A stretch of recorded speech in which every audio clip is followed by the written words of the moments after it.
But the question is the agency properly called a sheriff's department, or is it properly called a sheriff's office?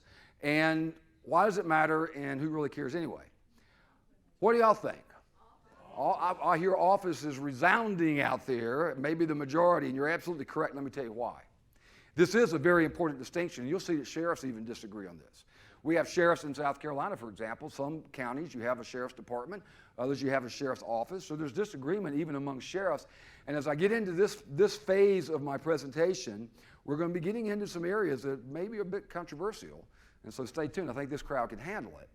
But this is an important distinction. So I went to Black's Law Dictionary to find out, because these are legal terms.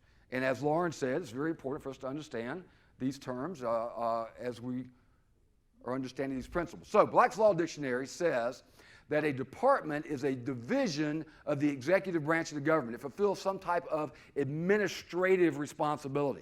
So let's think about this for a minute. We're here in the city of Myrtle Beach, South Carolina.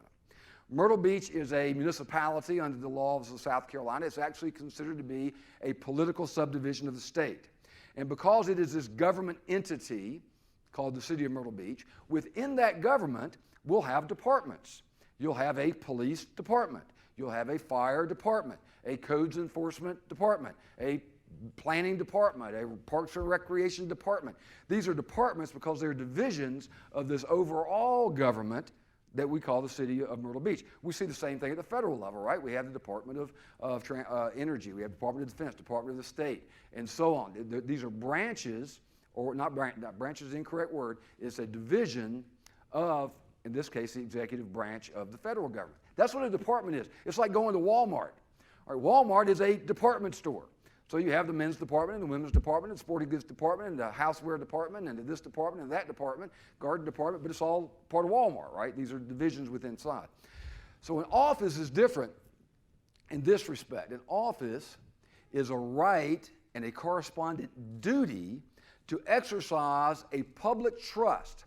An office actually maintains a portion of the sovereign power of the state from a constitutional perspective. And this is very, very important for us to understand this. Because a sheriff fulfills an office, that office maintains part of that sovereign power that comes from you, the people. I mean, you know, we don't call it a governor's department or the president's department or the attorney general's department. These are offices, and each one has been entrusted with a portion of that sovereign power. For those of you from South Carolina, you know that we call our chief prosecutors of a judicial circuit, we call them what in South Carolina? Solicitors. Other states it's a district attorney or a state's attorney. Another carryover from our common law heritage, we call them solicitors. So back home in the First Circuit, we have a solicitor, David Pascoe, is a good friend, and he often would call me up and say, well, how are things at the sheriff's department? And I would say, I don't know, how are things at the solicitor's department? And he'd say, okay, you got me. Because it's a solicitor's office, right? And so I think it's important, the terminology that we use here, because there's power attached to these words. And this distinction right here is what gives sheriffs, as well as any other elected executive, the power and authority to stand on constitutional issues. You see, I've been a police chief before. I was a police chief for 2 different agencies. And a police chief is an employee. A police chief works for the mayor and the city council, and if they tell the chief to do something, he's obligated to go do it. Now, if they tell him to do something illegal or unethical, he certainly can stand and say, well, I'm not going to do that, but they can also fire his behind, can't they? You know, when I was a police chief, we had this favorite saying that, you know, sheriffs have to run for their job every 4 years, but chiefs have to run every day.